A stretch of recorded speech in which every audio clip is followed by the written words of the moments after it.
get started, in our meeting with this. Be ready.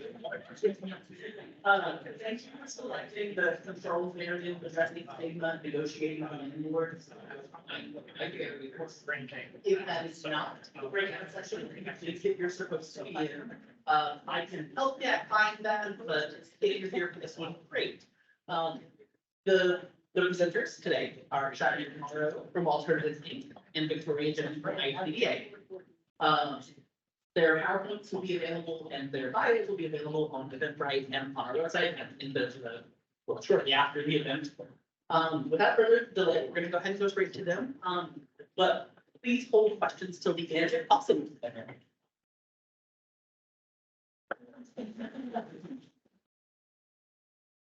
Okay, I'm not used to a mic, so if it gets really quiet and awkward, somebody throw up a hand to let me know you can't hear me because I freaked out and walked too far back or something. So I will try to talk into this, but it's gonna be rough for me to adjust, so. I'll see, it's gonna be rough. I'm gonna have to hold it. Okay. Like I said, controlling the narrative, addressing stigma and negotiating with the landlords to kind of help those we're working with who have the higher barriers. First, I want to start with who are we at Alternatives Incorporated. So we are lots of things. Primarily, we have been an emergency shelter for survivors of domestic violence and sexual assault or forever. We have changed a lot, and I'm sure you guys have with COVID. So we have 7 emergency suites. So essentially, right now, we're still doing single families, single people in each room just for reasons, things like that. And then you'll see the 5 here for on-site transitional housing. We have 5 project-based housing choice vouchers with our Anderson Housing Authority. So that is our on-site transitional housing. And then 13, we have 13 scattered site transitional housing units. That is with the DV bonus going programs. With the COC, so those units are actually leased by our agency with property management and companies. We pay all the rent and all the utilities for those units. It just occupies them with survivors. And then 10 is we have 10 rapid rehousing units. Also, if you're familiar with the joint programs and rapid rehousing, that's typically the clients get the units in their names. We are assisting in all the other ways. So that kind of gives us an idea of kind of what we're doing. So what I'm going to talk about is with these programs that we have. So we can go on. So big thing, marketing programs and services, the landlords. Gonna get a show of hands who is rapid rehousing. Hi, Philly. Traditional housing, shelter, combination of all. Awesome. So I'm sure you guys are working the same way we are. We are trying to get people who do not do this work every day to have a little bit of a bigger heart sometimes, and take a chance on the people that we're working with. So we got many people to be involved. When you come up and say, hey, I've got somebody who is fleeing an unsafe situation with a gun and they need a place to live, people usually block the other way, right? They're not like, oh yeah, I'm in the house and bring a gun down here, right? So what are we doing? You'll see, if you haven't done it, raise your hand. We've passed out lots of papers for you to reference throughout. We've gotten them here. These all will be available also, so if you don't have more, maybe buddy up with somebody. I have a copy I can get rid of and run off screen if we need to. So first, we are providing lots of domestic violence, sexual assault, human trafficking, all the things, education to landlords and property management. Some of them usually have an idea because they have had a tenant who came and said, hey, so left, or I'm in a bad situation, I can't pay my rent. But we're diving deeper, which is what we have found out the last 3 years. We need to dive deeper when we're trying to get people to take a chance on our programs and our people. So you'll see it's a little packet. I'll hold it up, just make sure because I passed out several trees today. I'm sorry for that. You'll see some of the things we cover. So the importance of supporting survivors. So you've just come up with a quick little slogan, something to give our landlords, property management, and people who are willing to work with us, so they can kind of come with an idea of why it's important that we partner together. Flip through there. I'm sure these are all things you have at your programs, different formats. We have just decided a big packet kind of works best for these folks. Because if you meet with one property manager or one staff member and they leave the agency or wherever, And then they're like, oh, we don't actually work with you anymore because we never saw that packet. So we send it out so people have this. So we have why a person staying in a relationship. That helps a lot of property managers because we have went in and they've been like, well, she just wouldn't leave. Or he couldn't leave because they didn't want to. They just didn't want to. And then we break it down. This is what's happening in your complex. This is what happens in the houses that you have. Of course, the cycle, power and control, types of abuse. We hit it really hard with financial abuse because that's what's happening in their units usually. That's one way that we have been trying to kind of market our programs and services, with landlords, property management. The other is, we're being, pretty bold in like telling horror stories up front. We tell them what potentially you are signing on for. You are not going to get the best tenant. This is not going to be somebody who has the greatest rental history. I'll share a little bit. I'm really big with stories. So, if I just roll off and we never get past this PowerPoint, I'll get in trouble. So I'll try to not go too deep, but, we have told people, you know, we're gonna have co-parenting survivors. So we let them know that someone's probably gonna find out that they live at your property. They're gonna potentially be damaged. You're gonna get calls in the middle of the night that so-and-so showed up. And the police are asking, you know, who's supposed to be on the lease, who's supposed to do this and this and that. We just put it right in your face that it's not gonna surprise you when we say, hey, we're gonna need help relocating somebody because of safety.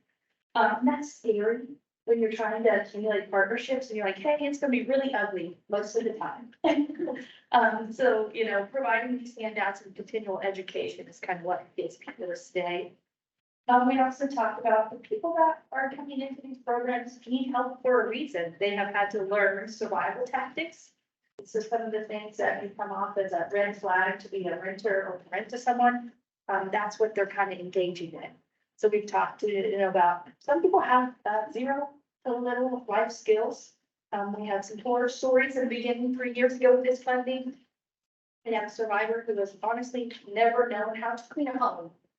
So we have landlords show up, do inspections or maintenance. They're like, there's a laundry basket, an open laundry hamper with trash in it. This thing is horrible. We can't stand her. This program's not gonna work. So we go back to the survivor and say, okay, do you understand why this is not okay? Then we realized, well, there are no skills that ever got her to the point where she was like, oh, I have to buy a trash can. Well, I can't afford one yet because you're paying my rent, but I didn't tell you I didn't know how to use a trash can. So kind of connecting the dots has been really helpful for us. We talk like the worst case scenario I had in the very first house that we got with our transitional housing money. The user was there within days. Back door was busted in, several windows were broken. He got in the house when she was gone, stole the Wi-Fi box. Police came out, a big debacle on, wait, you're actually not on the lease. Why are you here? You're not really a survivor. How are you in this house? It was in a pretty, nice neighborhood. They would not suspect someone who was experiencing domestic violence to live there. So that was a really good opportunity for us to kind of make our presence known that just because you're working with us does not mean that your neighborhood is not going to have crime, things like that. But the first thing the landlord said when they got the call about, hey, we got broken windows, the door is busted, we need all of that was, is she okay? And that is from the marketing materials we gave them before we started. They knew that this was going to possibly happen, so they were ready for it. And, you know, traditional landlord like, that's it, get out if you can't pay them for the door to be fixed. So it really is hitting them hard with the realistic pictures. And then, oh, connection back, sorry. The landlord partnership packet, you guys are gonna see a little brochure. This is another way that we're getting landlords kind of engaged with us. It really is just kind of another form of letting them know who we are, what we're going to do. I'll kind of dandelion it up here. I know I've got several trees out there, I'm sorry. But if you flip through it, it kind of gives them a contact. So who are they going to reach out to initially? Or if, you know, we can put all staff on there, whether it works for your program. And then what are we doing or what is our program? Because you can go door to door to landlords and say, hey, this is what we want to do. We want to help people. They're going to forget it. So we need something with them. And then we just, I mean, we're sharing everything up front. So you, as you guys know, the work that we do, you can't just be like, we're going to rent anything, no matter what it looks like. So we go ahead and tell them what the HQS or housing quality standard inspection is going to look like for you. This is actually created partnerships where landlords will have us come out and look at other units. Well, if it's not even for our people. Where they're like, oh, that's the kind of quality people should live in. They're landlords, so you think that they know, but, slumlords are still alive and present. So that connection is also helping them find other tenants who maybe won't get into that situation because they're not living in a slumlord place. We also talked about the fair market, rent. I'm sure you guys all have experienced the lovely rental market. That's not changing. It's only getting worse. So we put that right out there too, that they think, they hear, it's assistance, it's government assistance, you got hard money, we can charge you whatever we want. So we break that down real quick too.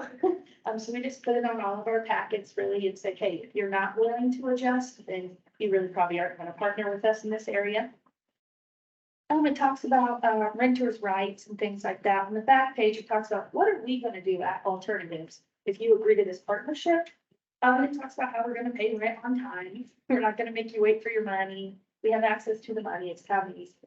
Provide case management. Specifically, you guys know the buzzword housing stability, case management. And so we're educating these property managers on what is that.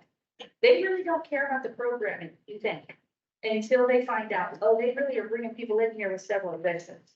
This person's never had a lease before. Why is the yard not mowed? And then they find out, oh, they have no idea this is what you do as an adult.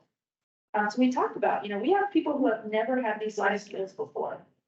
So that is really helpful when you are going with somebody and saying, yep, somebody's gonna show up, you're gonna violate this protective order. Yep, you're gonna get a broken window, the yard's not gonna be perfect because, for we serve a lot of moms, single heads of household moms, so young dads. The yard is not gonna be mowed great because they don't know how to use the mower, so it's gonna be choppy for a little bit, right? But what we offer, we're going to teach them how to be a good tenant for you. So when they're out of our program, they step up. Your lawn care is gonna be good if you rent to them again, when we're out of the picture. They're gonna pay their rent on time because you let us teach them or guide them for a year on how to do that. So that's just another good one. We've already talked about housing quality standards, so we can go on. Okay, the big fun part. Like I said, we're not usually working with people who have the best background. Does anybody in here have like the perfect client who has not had any barriers when you house them? Nobody? Okay. So this is probably why you're here. Because this is the hardest part, I think, of our work. We can get connections. We've all been doing this work a long time. You probably already know a landlord who has took a chance on a client if you've helped with move out assistance or something like that. But what do you do when you're like, it's gonna be long term? You're gonna get to know something about this person that you probably don't want to know, right? That's what we're working on, creating new ways to prepare for a landlord that's gonna try to discriminate or kind of stigmatize our survivors. Back to the trees, thank you God. You're gonna see an initial housing assessment. It's a pretty thick packet. This is what we are doing to kind of navigate stigma and kind of reduce some barriers and misconceptions. You guys are probably familiar with the VI study. It's so wonderful. So as you know, it does not mean it's the root of what our people are experiencing. It asks them pretty vague questions that you don't really know if you're supposed to say yes or no, but you know that you're supposed to say yes or no. So we are coming up with our own way of getting to know the things that might be a real barrier. Yes, you have 7 evictions and you're homeless because of the domestic violence situation. That's not going to help us when we are trying to go out and advocate for you that you need a place and you may not know how to advocate for yourself. So we'll kind of walk through this handout a little bit. I will tell you, it has been a lifesaver and game changer for us. Because, if you can give somebody, they scored rapid rehousing, they're leasable, they're going to be great. But then you know nothing else about their housing history, their rental history in depth. And you're like, why can you not get housed? We're running out of time. But we never asked any of the questions off of that very generic, lovely VIs for that. So you'll see on here, we talk about housing history. We are finding all of this out, not to just be like, oh, you're landlord, this is their stuff. We're just doing this with the survivors that, okay, we want to try to put your best foot forward. We want to support you. So what can we prepare for? What's going to come up? Have you ever lived alone? Have you lived in a psychiatric treatment center for a long time? Have you, lived out home most of your life, got into a relationship, and this is what led to us, we have no idea? We wouldn't know that when we're advocating for people. These seem a little invasive, but I'm sure, as you guys know, by the point in time people are getting to us to be housed, they've made lots of connections and rapport with you usually, because it's a long process. Right, low barrier is lots of barriers, rapid means slow. So usually you're working with people before these questions come out, so I would not say just throw this packet at them when they come in for intake. But it does give some information that's really helpful. The talks about rental history, we've kind of crafted questions on page 2. Tell me about it, the last place you lived, what worked well, what was the experience like, what does well look like for you in housing? Because those powerful questions are what we are going to need to help them advocate for themselves, or will you put this person in this house because they're 6-7 evictions deep. So we also want to give them that choice, as you guys know, choices, usually when it comes to survivors, gaining stability and independence again. So we want them to be able to pull things out. This is what works well for me. This is what does not work well for me. If I get put back in this situation, most likely I'm going to do this. Housing goals, I'm sure you all have your own forms for that, but I mean, we need to kind of slow down. Just because they're getting assistance and they're kind of in crisis does not mean, oh, here's it, so you go in and break, everything's fine. They need to have a say, right? So what kind of home are you looking for? What would you prefer? That does not mean everything they want on the list in a platter, here you go, here's the house, not gonna be bored, but wherever. But we just want to make sure their voice is heard and they have a choice and they know that, we're gonna try. We're gonna work together to try to get the things that you are wanting. The 4th page is my favorite. It talks about housing features. And like I said, we can't do everything for everyone, but it talks about what are the must-haves in a house. This is what I would not be able to go without, or I've never had the opportunity, so I would really like a bathtub instead of a shower to bathe my 6 kids that were moving in.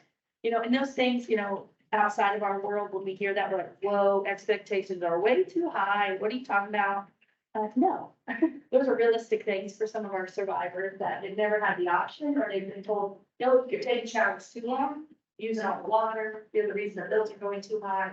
So giving people choice. Then it talks about things that, I really want this, but I can forego it. I'm not gonna return to homelessness just because I have a bathtub. And things that there's no preference or there's nothing needed. So we talk about everything from pets to electric appliances, a private bathroom, washer and dryer hookups, things like that. Housing challenges and barriers. Lots of great stuff. Feel free, if there's something on here that you want to recreate, go for it. If you want to use ours, go for it. Everybody's program is a little different, but I do feel like this is what really changed our game. And then we use this for all of the referrals we get. So I don't know about your program, but we get referrals from all sorts of ways. So emergency shelter, they've been with us a couple days. They're still gonna get the same housing intake assessment as the person who's already been in our housing program before, and they had to come back to us. Or our non-residential staff who's been trying to, flee a home and still be in a home with, perpetrators, they're gonna get the same worksheet also.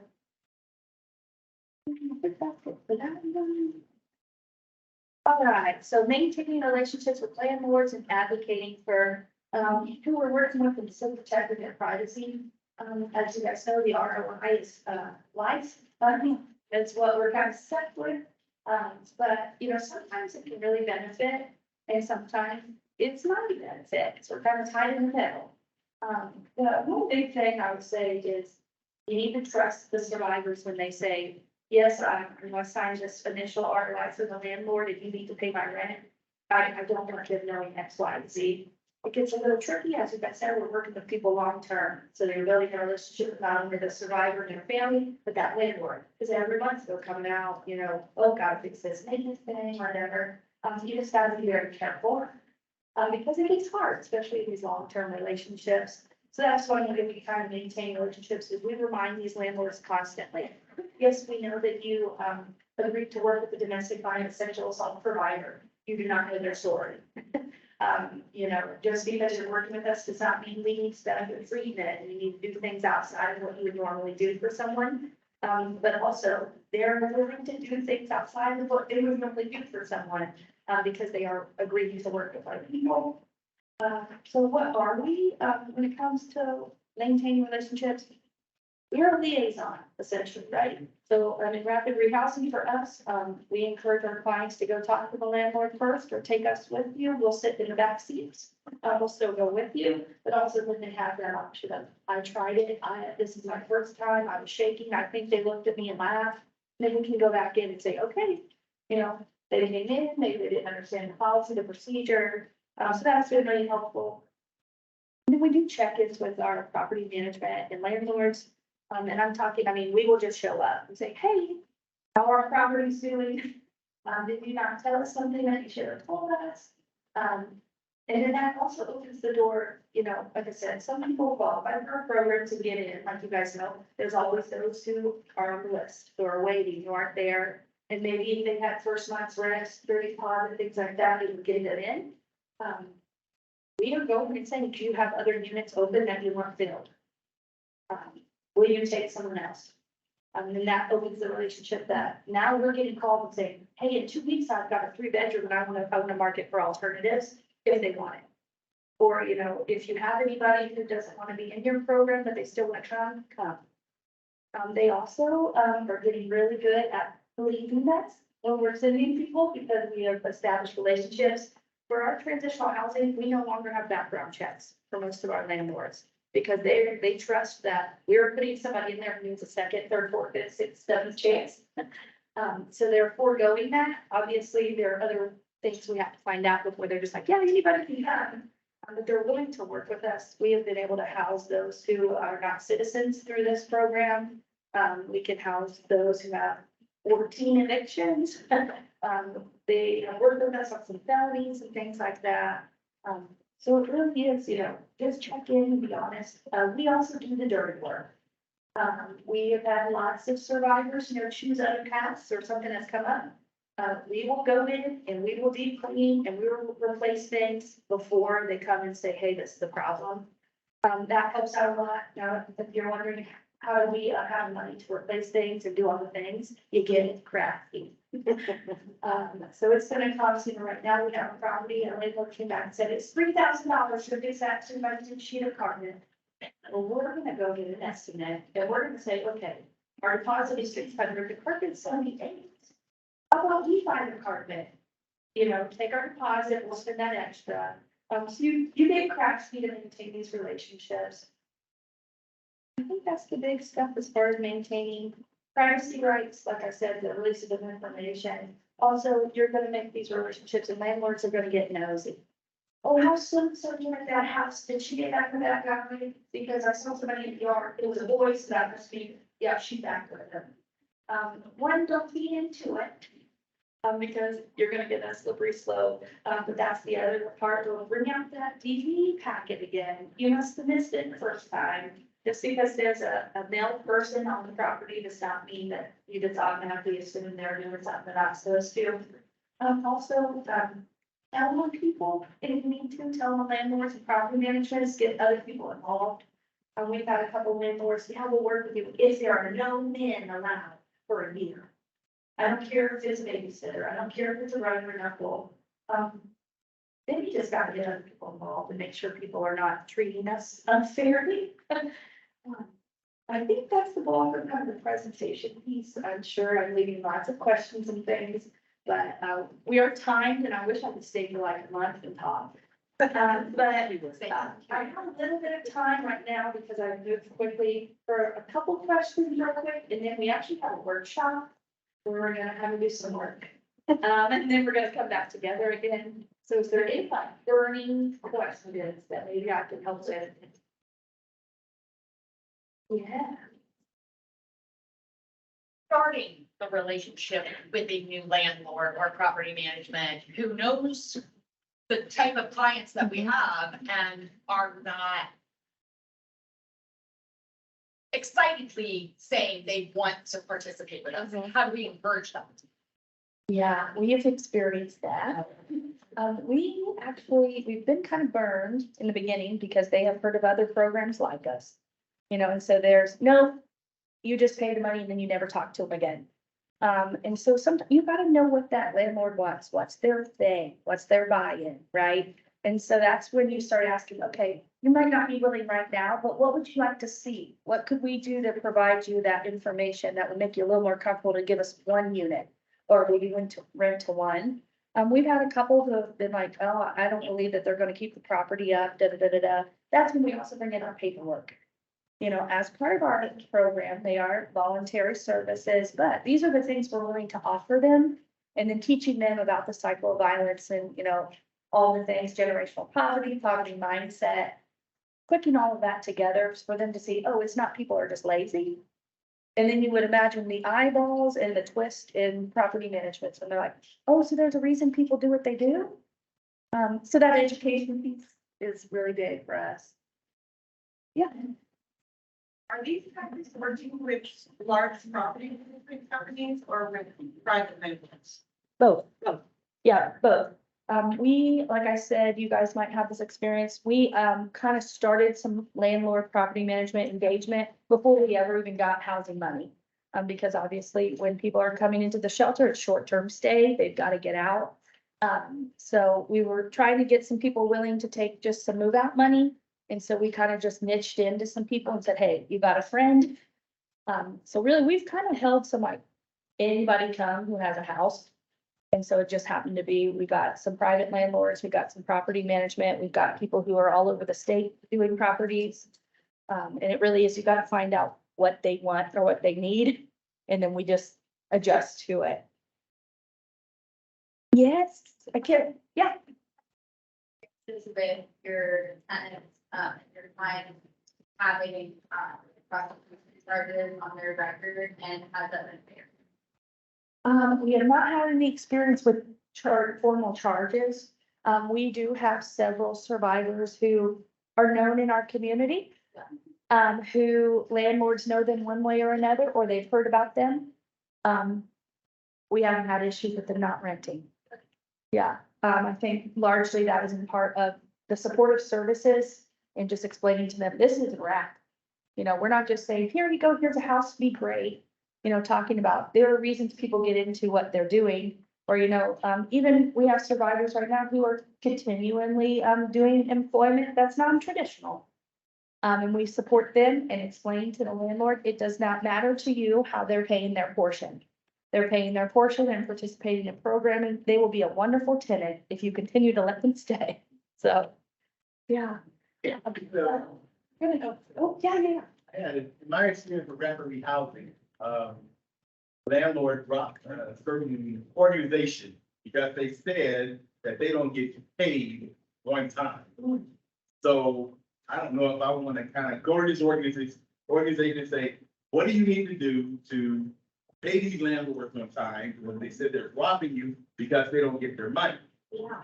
But it's a process of getting landlord's money. If, you know, if your rent is due on the first, and you only have to the fifth, I mean, they give them maybe a window to the fifth, then there's late payments.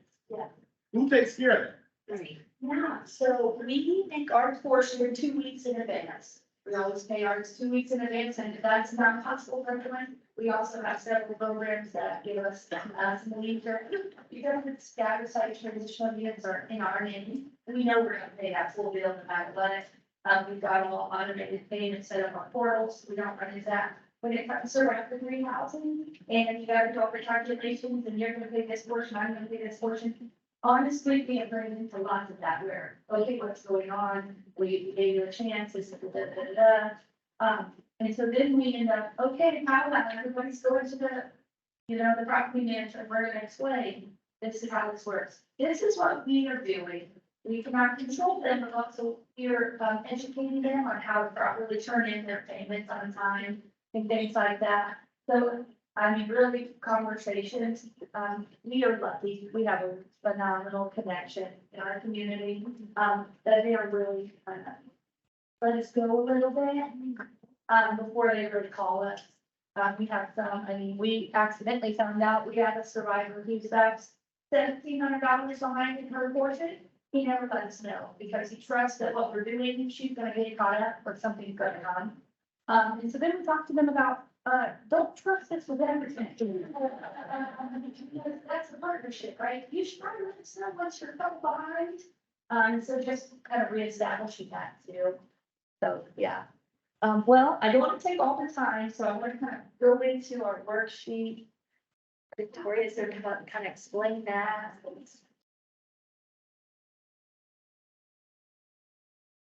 Okay, so we have a little workshop portion to kind of tie everything together. So we kind of want you to think about what type of messaging you can craft to kind of sell yourself to landlords. So I know that, everyone kind of serves a different population, but a lot of that comes with stigma, a lot of that comes with landlord concerns, and what can you say to really kind of sell it in a different way? So if you look at that worksheet that we handed out to you, part one, is really about marketing your programs and services. So getting to the first part of Cheyenne's presentation, think about what do you have to offer that's unique? What are you bringing to the table that maybe the landlord doesn't know about or will be kind of surprised by? And then part two, you're going to think about what are those concerns that are going to come up. So what challenges are you going to encounter? What curveballs might come out that you're going to have to respond to? And then there's a little activity at the bottom where you kind of match those up and see what concerns can you address and what's missing, what are you not prepared to handle right now. And then on the back, you're gonna kind of put all the pieces together. So craft your message, what is your script gonna be? So to Cheyenne's point, what motivates these landlords in your community? Are they mission oriented? Are they profit motivated? What is it? And then figure out what tools do you have in your community? What partnerships can you leverage to kind of speak to that, speak to that motivation, especially given some of the things you identified on the first page. So we're going to take some time to do that, and then we're going to share out, and maybe Cheyenne can float, you can track her down for some insight. Hopefully you can collaborate with people around you. So. And then track me down if you don't have a worksheet. Should I turn this on?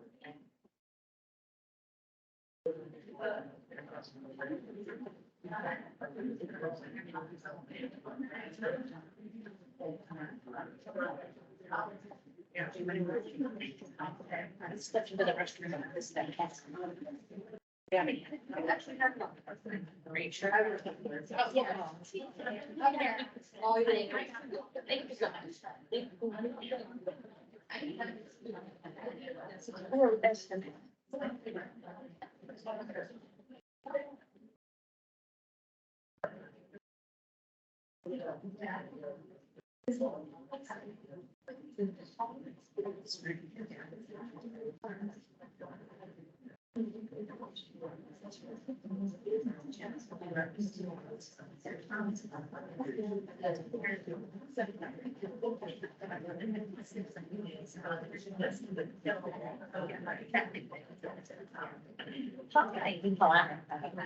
I'm pregnant.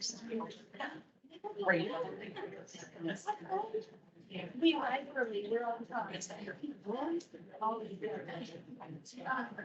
That is a very good trait. Yeah.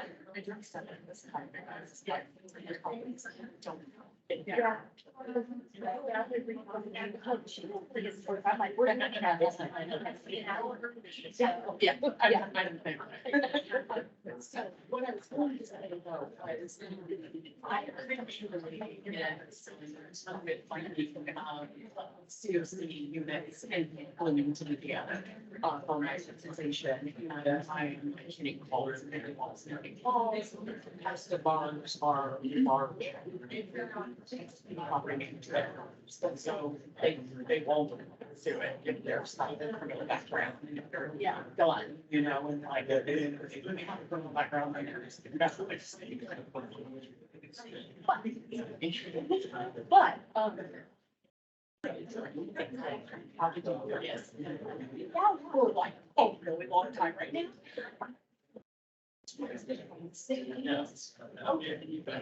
Like, I'm not waiting for it, and honestly, like, everything. Okay, cool. I just, what did you do?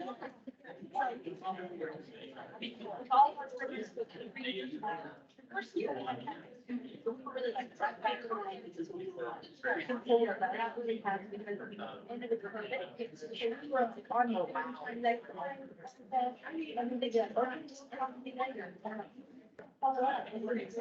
Who would say that?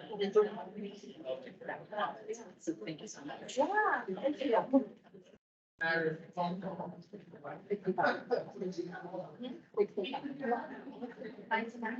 Not including.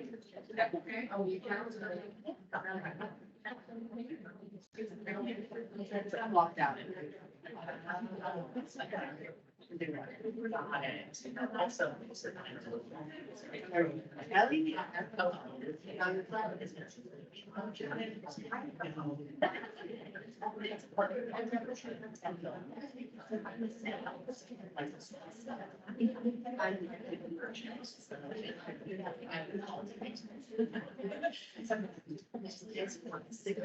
It's a good fight. Thank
you.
Yeah, leaving next week. Yeah.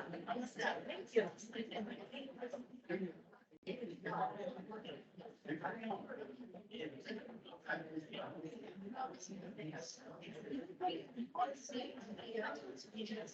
Okay.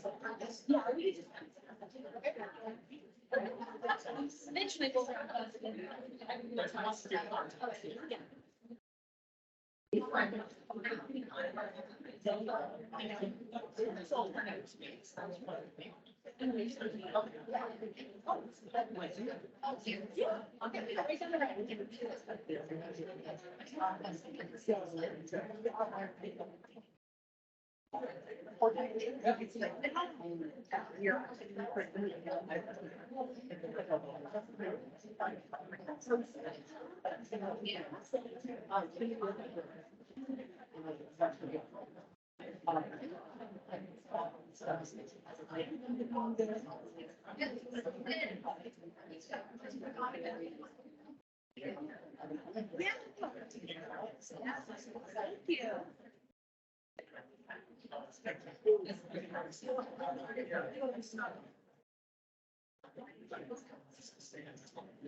Did anyone have any major thoughts or takeaways after completing this worksheet? Is this kind of the thought process that you're already following when you're kind of approaching landlords and, trying to increase your housing stock for your programs?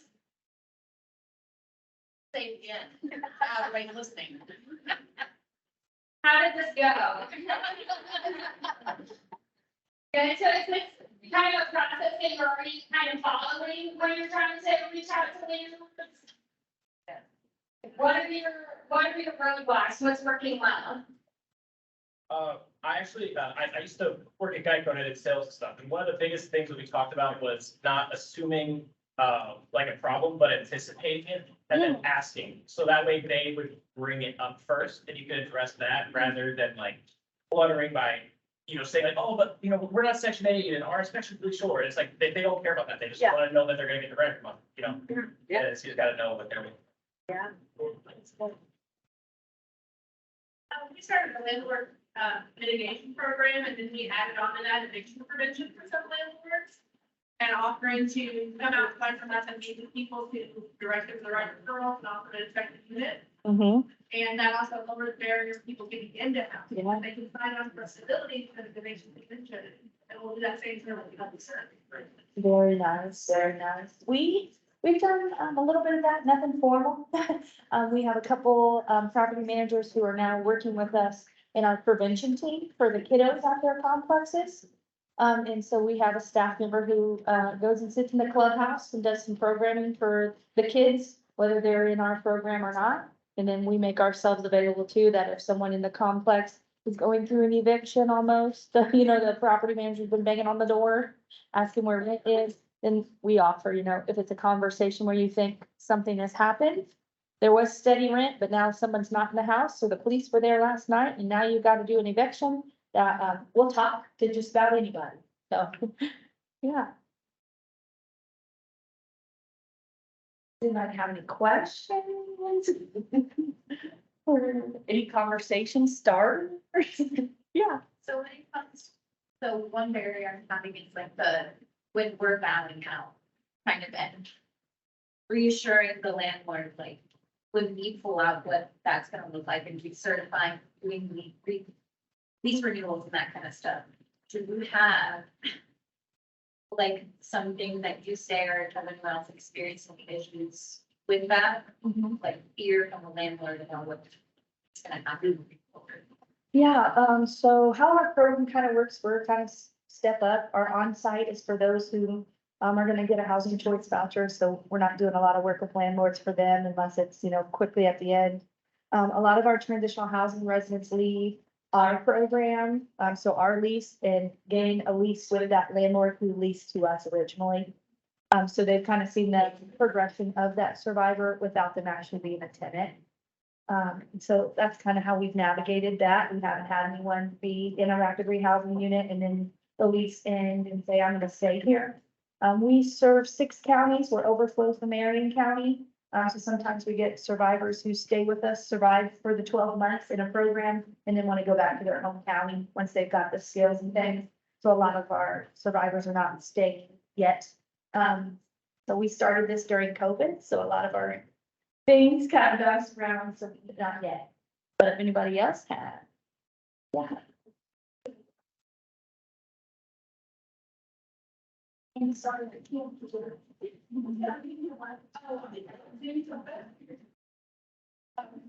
Interested in how we overcame the barrier of trust. So everyone is like something out, and it's different. So how you work with that stuff, I'm the person leading that development. So when I call and I go, hi, I'm so-and-so from X, I've never felt better, that's the end. It's like, see, they know what to say. So just maybe have that barrier. I'm curious to know what schools you use just to get at that. Yeah, well, we don't have that response often. We've been lucky girl. Like I said, we tried to have the perfect storm. It all happened at a great time. We were kind of reconnecting with the community anyway. Let's see, I've got somebody here who works with me, so she's got something that she wants to throw in that we've done. But I will tell you, we have been the agency to be like, oh, look who's calling. We know they're gonna send them. And so, we've revamped that to making sure that we are not being that staff for that agency. Because, a lot of ours are in person. We don't do a lot of calls anymore. We do a lot of the mobile advocacy. So, we're working with the client and then, okay, you're ready to start applying. We're gonna go with you to the X, Y, and Z to apply. And just out of curiosity, how much staff go out? Yeah, yeah, so, so it's my step. So I'm a director and I provide all the case management to our on-site transitional. That's 23 or so, yeah. And then Christina is rapidly housing, that's 10. Yeah, so, we are constantly. My support services in there too, so I have 12. Yeah, most of our survivors are housed probably 10, 15, 20 minutes from our agency. Okay. So, we can do all of Madison County, but usually everything falls in Anderson. So if you know about Madison County, Anderson's kind of our hub. A lot of survivors, when they're in Rapid, they're not interested in being off that bus line, but they don't have the option. Yeah. And then a lot of the units that we're getting for transitional, we make sure they're on the bus line. Yeah. Anybody else? Yeah. Reading over this, some of the primary barriers that I discussed with my potential landlord, that are hard to overcome. First of all, the generational poverty that we hit. I bring that up a lot, and I talk about, my clients might have faced some type of trauma. I hit the criminal background checks that they're trying to do, prior evictions, they're looking for their work history, and credit history. Sorry. So with, when I did all of this, the criminal background prioritization, the work history, credit history, the home and generational property, I tell them that I'm working and looking at the wellness wheel as a whole. Because if I don't hit that wellness wheel as a whole, I'm missing the mark. I'm not just looking at housing, I'm not just looking to put somebody in a house or an apartment and then they're left behind. I look at it like, how am I going to help them get a job? How am I going to help them, with budget planning? How am I going to help them with their mental health or addiction? How am I going to sit down with that job search? Am I sitting down and teaching them how to do a resume? Like, that is what I do as a case manager. It's a long work. And if you're in my office, sometimes I've got eyes in my office for 6-7 hours. And I'm not kidding when I say that, that's the truth. And if I don't wrap it up, that's fine. I will go home and I will FaceTime them or call them. And we will continue the conversation. Yeah. I agree with you. We are experiencing that. That some barriers don't come up the way that checkbox presents it.